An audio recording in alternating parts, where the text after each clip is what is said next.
Hello students, आप देख रहे हो आपका अपना चैनल पढ़ाई इतनी इजी क्यों। पढ़ाई और वो भी इतनी इजी। मेरे चैनल पर आपको इजी से इजी तरीके से पढ़ाई करवाई जाएगी, तो आप अंत तक बने रहिए और अपनी पढ़ाई को भी इजी बनाइए। तो बच्चों, आज हम स्टार्ट कर रहे हैं अपना टॉपिक लाभ और हानि। लाभ और हानि में कौन कौन सी जो परिभाषाएं आती हैं और या कौन कौन से उसके फॉर्मूले होते हैं, लाभ और हानि को कैसे निकाला जाता है, इसकी आज हम इस क्लास में डिस्कस करेंगे। सबसे पहले हम जानने की कोशिश करेंगे कि लाभ और हानि के अंदर ये जो क्रय मूल्य होता है, ये होता क्या है, इसका क्या रोल होता है, ये हम जानेंगे। क्रय मूल्य को इंग्लिश में बोलते हैं कॉस्ट प्राइस। यानी कॉस्ट प्राइस होता क्या है, किसी वस्तु को जिस मूल्य पर खरीदा जाता है उसे वस्तु का क्रय मूल्य कहते हैं। यानी हम किसी दुकान पे जाते हैं तो दुकानदार से कोई सामान खरीदते हैं, जो दुकानदार को हम सामान खरीदने के बाद में जो पैसे दे के आते हैं उसे क्या बोलते हैं, क्रय मूल्य बोलते हैं। ओके। और अब बात करें विक्रय मूल्य की। विक्रय मूल्य मतलब सेलिंग प्राइस। जिस मूल्य पर वस्तु को बेचा जाता है उस मूल्य को वस्तु का विक्रय मूल्य कहते हैं। यानी जब हम दुकान में खरीदते हैं सामान, हम पैसे देते हैं, ये तो हमारे लिए हो गया क्रय मूल्य। और जो दुकानदार अपने को बेचता है यानी अपने वाला क्रय मूल्य, उस दुकानदार के लिए क्या हो गया, विक्रय मूल्य। यानी उसने जितने रुपए में हम अपने को अपना सामान बेच दिया जिस मूल्य पर, वो होता है उसका विक्रय मूल्य। अब कई बार प्रश्न में आते हैं कि ऊपरी व्यय यानी ओवरहेड चार्जेज। ऊपरी व्यय क्या होता है, वस्तुओं को लाने या ले जाने में विक्रेता को जो व्यय करने पड़ते हैं उन्हें ऊपरी व्यय कहते हैं। जैसे बस या रेलगाड़ी का किराया, कर्मचारियों का वेतन, दुकान का किराया आदि। यानी हम दुकान में गए तो अपने को लिया हमने 10 रुपए का सामान, और आजकल का चलन है कि मोटरसाइकिल पे जाते हैं तो मोटरसाइकिल का तेल कितने का जल गया, 20 रुपए का। यानी अपनी जो सामान था 10 रुपए का, वो कितना हो गया, 30 रुपए का हो गया। यानी जो एक्स्ट्रा लग जाते हैं ना रुपए, वो क्या हो गया, ऊपरी व्यय हो गया। और एक बात और, ऊपरी व्यय का हम तब तक जिक्र नहीं करते प्रश्न में जब तक इस पर कुछ प्रश्न में कहा नहीं जाता। यानी इस पर तब तक कोई विचार नहीं किया जाता। प्रश्न में दे रखा हो कि 10 रुपए की कोई सामान आ गया तो अपने को 10 रुपए ही लेके उस सवाल को आगे करना होता है। अब क्रय मूल्य हो गया, विक्रय मूल्य हो गया, ऊपरी व्यय हो गया।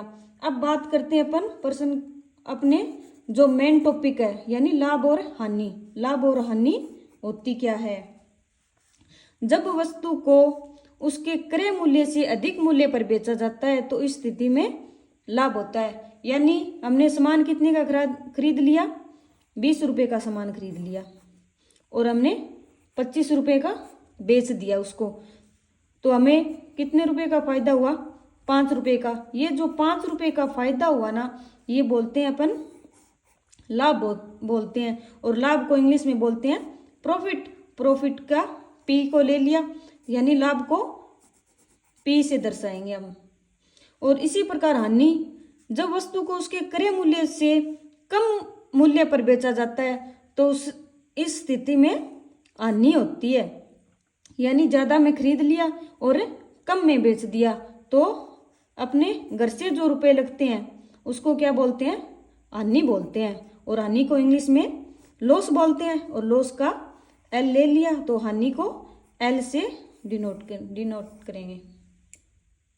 अब हम बात करेंगे लाभ और हानि के अंदर जो भी फॉर्मूले आते हैं उसकी। यानी लाभ, अगर अपने को प्रश्न में निकालना हो कि लाभ को कैसे निकालेंगे, अगर अपने को क्रय मूल्य दे रखा हो और विक्रय मूल्य दे रखा हो तो लाभ को कैसे निकालेंगे। लाभ होता क्या है, लाभ के अंदर विक्रय मूल्य ज्यादा होगा और क्रय मूल्य कम होगा। यानी वही कंडीशन होगी जब सेलिंग प्राइस ज्यादा होगा कॉस्ट प्राइस से। यानी सेलिंग प्राइस में से कॉस्ट प्राइस घटा देंगे, यानी विक्रय मूल्य में से क्रय मूल्य को माइनस कर देंगे, तो जितने भी रुपए आएंगे वो क्या होगा, अपना लाभ होगा। हानि, हानि कैसे निकालेंगे, क्रय हानि के अंदर क्या होता है, क्रय मूल्य बड़ा होता है या फिर क्रय मूल्य ज्यादा होता है, तो क्रय मूल्य में से विक्रय मूल्य को माइनस कर देंगे, यानी सेलिंग प्राइस बड़ा होगा, कॉस्ट प्राइस बड़ा होगा सेलिंग प्राइस से।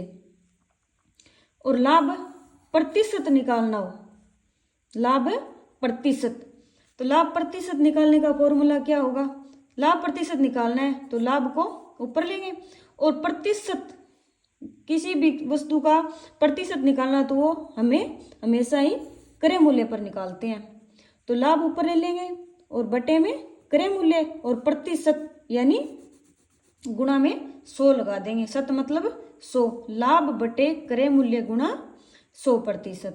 और हानि प्रतिशत कैसे निकालेंगे, उसी प्रकार लाभ निकाला था इसी प्रकार हानि निकालेंगे, हानि बटे क्रय मूल्य इंटू 100। अब विक्रय मूल्य निकालना हो, अगर उस पर्सन के अंदर क्रय मूल्य दे रखा हो और लाभ या जो हानि होती है कुछ भी हो वो दे रखे हो, तो विक्रय मूल्य को कैसे निकालेंगे, क्रय मूल्य गुणा में 100 प्लस माइनस लाभ या हानि जो भी दे रखी हो वो प्रतिशत में लिख देंगे और बटे में 100 आ जाएगा। और अब क्रय मूल्य निकालना, उसी प्रकार सेलिंग कॉस्ट प्राइस निकालना हो, तो अब ये वाला ये निकालना हो, ये दे रखा हो तो इसको इधर ले जाओ, ये मल्टीपल में है तो इधर डिवाइड में हो जाएगा, और मल्टीपल में वापस करेंगे तो ये ऊपर वाला नीचे चला जाएगा, नीचे वाला ऊपर आ जाएगा, तो यानी विक्रय मूल्य तो ये है ही विक्रय मूल्य, और गुणा में ये नीचे वाला ऊपर चला जाएगा 100 और ऊपर वाला नीचे चला जाएगा, यानी क्रय मूल्य कॉस्ट प्राइस इक्वल विक्रय मूल्य इंटू 100 बटे 100 प्लस माइनस लाभ या हानि जो भी दे रखा हो। ओके,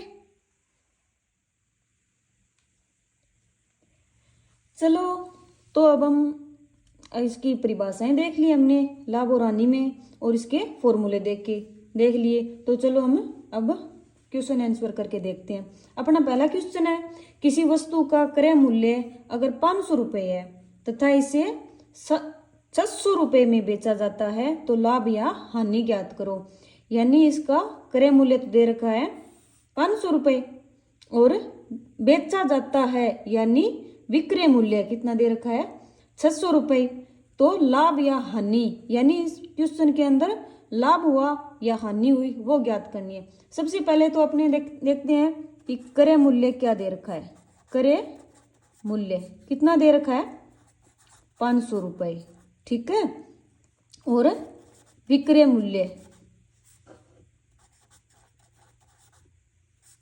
कितना दे रखा है 600 रुपये।